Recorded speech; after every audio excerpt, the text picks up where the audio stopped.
दोस्तों बात है 7वीं शताब्दी की। वर्तमान पाकिस्तान के पंजाब प्रांत में लोग ईंटों के लिए मिट्टी की खुदाई कर रहे थे।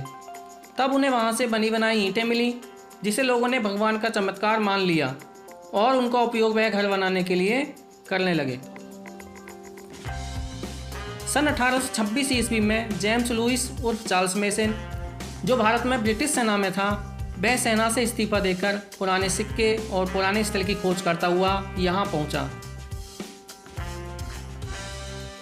और उसने यहाँ बहुत सारे टीले और पक्की ईंटों के खंडहर देखे। उसने इनकी जानकारी इकट्ठा की, इसका मैप बनाया और वो वापस चला गया और सन 1842 ईस्वी में लेख लिखकर इसको सर्वप्रथम दुनिया के सामने प्रदर्शित किया। उसका अंदाजा था कि यहाँ पर जो टीले हैं और पक्की ईंटें हैं वह किसी पुराने राजमहल के अवशेष हैं। इसके बाद सन 1856 ईस्वी में जब कराची से लाहौर के मध्य रेलवे लाइन का निर्माण किया जा रहा था, तब हड़प्पा नामक स्थान से पुरानी पक्की ईंटें व खंडहर मिले। बटन बंधुओं ने जिसकी सूचना तत्कालीन ब्रिटिश सरकार को दी और यहाँ पुरानी सभ्यता होने का अनुमान लगाया जाने लगा, क्योंकि लगभग इसी दौर में मिस्र और मेसोपोटामिया की सभ्यता की खुदाई का कार्य चल रहा था और पुरानी सभ्यताओं की नई नई जानकारियाँ सामने आ रही थीं। इसी क्रम में सन 1861 ईस्वी में अलेक्जेंडर कनिंघम के निर्देशन में भारतीय पुरातत्व विभाग की स्थापना की गई। सन 1921 ईस्वी में जब जॉन मार्शल भारतीय पुरातत्व विभाग के महानिदेशक थे, अन्य की तुलना में जॉन मार्शल ने हड़प्पा सभ्यता को लेकर थोड़ा अधिक रुचि दिखाई और उन्होंने राय बहादुर, दयाराम साहनी और राखलदास बनर्जी के नेतृत्व में 2 टीमों का गठन किया। तब जाकर सन 1921 ईस्वी में राय बहादुर दयाराम साहनी के द्वारा हड़प्पा नामक स्थान, जहां से पक्की ईंटें निकल रही थी, खंडहर थे, टीले थे, का उत्खनन का कार्य प्रारंभ किया। हड़प्पा स्थल की खुदाई कर उन्होंने एक प्राचीन विकसित सभ्यता को गर्भ से बाहर निकाला और दुनिया के सामने रखा। इसी के अगले वर्ष सन 1922 ईस्वी में राखलदास बनर्जी के द्वारा मोहनजोदड़ो की खुदाई की गई और हड़प्पा सभ्यता की खोज में अगला महत्वपूर्ण कदम बढ़ाया। इसके पश्चात हड़प्पा सभ्यता से संबद्ध अनेक स्थलों की खुदाई करके महत्वपूर्ण सामग्री प्राप्त की गई और उसे सिंधु घाटी सभ्यता के रूप में व्याख्यापित किया गया। शुरुआत में इसको सिंधु सभ्यता कहा गया क्योंकि इस सभ्यता के अवशेष सिंधु नदी के किनारे मिल रहे थे, लेकिन बाद में इसका विस्तार दक्षिण और पूरब की ओर बढ़ता गया। फिर इस सभ्यता को हड़प्पा सभ्यता का नाम दे दिया गया क्योंकि सर्वप्रथम हड़प्पा स्थल से ही इस सभ्यता को खोजा गया था। हड़प्पा सभ्यता विश्व की सभी प्राचीन सभ्यताओं से कई गुना बड़ी पाई गई। यह पंजाब, सिंध और बलूचिस्तान ही नहीं बल्कि गुजरात, राजस्थान, हरियाणा और पश्चिमी उत्तर प्रदेश तक फैली हुई थी। इसका फैलाव उत्तर में मांडा, जम्मू से लेकर दक्षिण में दायमाबाद, महाराष्ट्र तक 1400 किलोमीटर और पश्चिम में सुतकांगे डोर पाक के बलूचिस्तान सिंध प्रांत से लेकर पूर्व में आलमगीरपुर, मेरठ, उत्तर प्रदेश, हिंडन नदी तक 1600 किलोमीटर था। यह सभ्यता लगभग 20 लाख वर्ग किलोमीटर क्षेत्र में फैली हुई थी। हड़प्पा सभ्यता की सबसे बड़ी विशेषता इसकी नगरीय प्रणाली थी। अब तक इस सभ्यता के 1500 स्थलों का पता चल चुका है, जिसमें से 6 को ही बड़े नगर माना गया है। इनमें से 2 नगर ही बहुत ही विकसित और महत्वपूर्ण थे, पंजाब का हड़प्पा और सिंध का मोहनजोदड़ो यानी मृतकों का टीला। दोनों ही स्थल वर्तमान पाकिस्तान में हैं। दोनों एक दूसरे से 483 किलोमीटर दूर थे। तीसरा नगर मोहनजोदड़ो से 130 किलोमीटर दक्षिण दिशा में चन्हू दड़ो स्थल पर था। चौथा नगर गुजरात के खंबात की खाड़ी के ऊपर लोथल नामक स्थान पर धौलावीरा था। इसके अतिरिक्त राजस्थान के उत्तरी भाग में कालीबंगा तथा हरियाणा के हिसार जिले में बनमाली नगर की खोज हुई।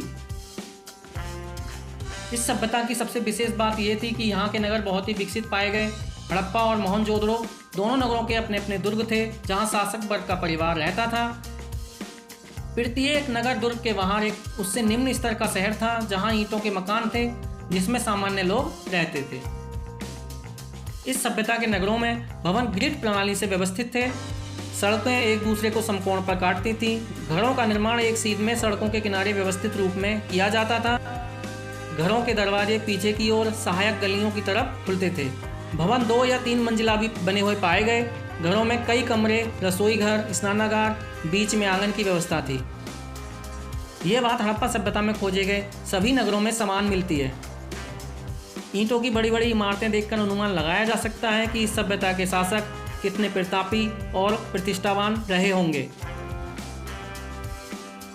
मोहनजोदड़ो में पाया गया विशाल स्नानागार अब तक का सबसे प्रसिद्ध स्थल है।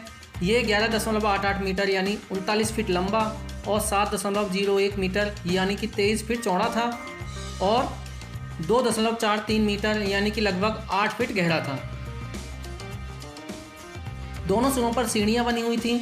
बगल में कपड़े बदलने के लिए कमरे थे। स्नानागार का फर्श पक्की ईंटों से बना हुआ है। इसके बगल में कुआं और कोने में एक आउटलेट बना हुआ था, जिससे अनुमान लगाया जा सकता है कि इसका पानी रोज बदला जाता होगा। इस विशाल स्नानागार का उपयोग सार्वजनिक रूप से धार्मिक अनुष्ठान में स्नान के लिए किया जाता था। मोहनजोदड़ो में एक विशाल अन्नागार की भी खोज हुई है, जो 45 मीटर लंबा और लगभग 15.5 मीटर चौड़ा है। हड़प्पा में भी 6 अनाज के रखने के कोठार मिले हैं, जो इस विशाल अन्नागार की तुलना में 1/3 ही हैं। घाटी सभ्यता या हड़प्पा सभ्यता के लोग गेहूं, जौ, राई, मटर, ज्वार आदि अनाज पैदा करते थे। इसके अलावा वो तिल और सरसों की भी खेती करते थे। सबसे पहले कपास भी यहीं पाए गए, इसके भी साक्ष्य मिले हैं। हड़प्पा सभ्यता एक कृषि प्रधान सभ्यता थी, पर यहाँ के लोग पशुपालन भी करते थे। बैल, गाय, भैंस, बकरी, भेड़ और सुअर आदि पाला जाता था। हड़प्पाई लोगों को हाथी व गैंडे का भी ज्ञान था। खुदाई में मिले औजार व हथियारों से पता चलता है कि इन्होंने तांबे में टिन मिलाकर कांसा बनाना सीख लिया था। मोहनजोदड़ो से नर्तकी की एक कांसे की मूर्ति मिली है। मोहनजोदड़ो से बुने हुए एक सूती कपड़े का भी टुकड़ा मिला है। मिट्टी की मोहरें बनाना, मिट्टी की पुतलियां बनाना यहाँ के महत्वपूर्ण शिल्प थे। कुम्हार के चाक का भी अधिक प्रचलन था। स्वर्णकार चांदी, सोना और रत्नों के आभूषण भी बनाते थे। बहुत सी हड़प्पाई मोहरें मेसोपोटामिया की खुदाई में भी निकली हैं, जिससे प्रतीत होता है कि यहाँ के लोग दूर दूर तक व्यापार भी करते थे। हड़प्पा सभ्यता के काल में पोत निर्माण एवं नामों का निर्माण भी होने लगा था, जिसकी पुष्टि लोथल बंदरगाह से प्राप्त गोदीवाड़ा के साक्ष्य से होती है। खुदाई से प्राप्त मोहरों पर चित्रित देवता पशुपतिनाथ बतलाया जाता है। सिंधु क्षेत्र के लोग वृक्ष और पशु की पूजा भी करते थे। एक सील पर पीपल की डालों के बीच विराजमान देवता चित्रित हैं। कई मोहरों पर पशुओं की आकृति भी बनी हुई है। इनमें से सबसे महत्वपूर्ण एक सींग वाला जानवर है, जो कि गैंडा हो सकता है। उसके बाद एक कुबड़ वाला सांड भी है। हमारे प्राचीन इतिहास को गौरवान्वित करती हुई विशाल विकसित सभ्यता की लिपि को आज तक कई प्रयासों के बाद भी पढ़ा नहीं जा सका है। सिंधु सभ्यता की लिपि भाव चित्रात्मक है और ये लिपि दाईं ओर से बाईं ओर को लिखी जाती थी। खुदाई से प्राप्त पत्थर की मोहरों और अन्य वस्तुओं पर लेखन के लगभग 400 संकेत हैं, जिनको अभी नहीं पढ़ा जा सका है। जिस दिन इस लिपि को समझ लिया जाएगा, तब हमको इस विकसित सभ्यता के अनेक अन्य राज भी पता चल जाएंगे। यह सभ्यता मुख्यतः 2500 ईसा पूर्व से 1700 ईसा पूर्व तक रही। इसके पतन के कारणों पर विद्वान सहमत नहीं है। कुछ लोगों का मानना है कि पड़ोस के रेगिस्तान के फैलने से मिट्टी की उर्वरता कम होती गई, इसी से सिंधु सभ्यता का पतन हो गया। दूसरा मत यह है कि जमीन धंस गई या ऊपर उठ गई, जिससे इसमें बाढ़ का पानी जमा हो गया। एक अन्य मत है कि भूकंप के कारण सिंधु नदी की धारा बदल गई, जिससे मोहनजोदड़ो वीरान हो गया। यह भी मत है कि हड़प्पा संस्कृति को आर्यों ने नष्ट कर दिया, परंतु इसके साक्ष्य बहुत ही कम है। ऐसा लगता है कि सभ्यता के पतन का कोई एक कारण नहीं था, बल्कि विभिन्न कारणों के मेल से ऐसा हुआ। मोहनजोदड़ो के एक कमरे में 14 नरकंकाल मिले हैं, जो आक्रमण, आगजनी या महामारी का संकेत देते हैं। अधिकांश विद्वानों के मत अनुसार इस सभ्यता का अंत बाढ़ के प्रकोप से हुआ होगा, क्योंकि यह सभ्यता नदियों के किनारे ही विकसित थी। कारण चाहे जो भी हो, लेकिन ये सभ्यता बहुत ही विकसित सभ्यता थी। जब इस सभ्यता की लिपि को पढ़ और समझ लिया जाएगा, तो इस सभ्यता के बारे में और भी महत्वपूर्ण तथ्य पता चल जाएंगे।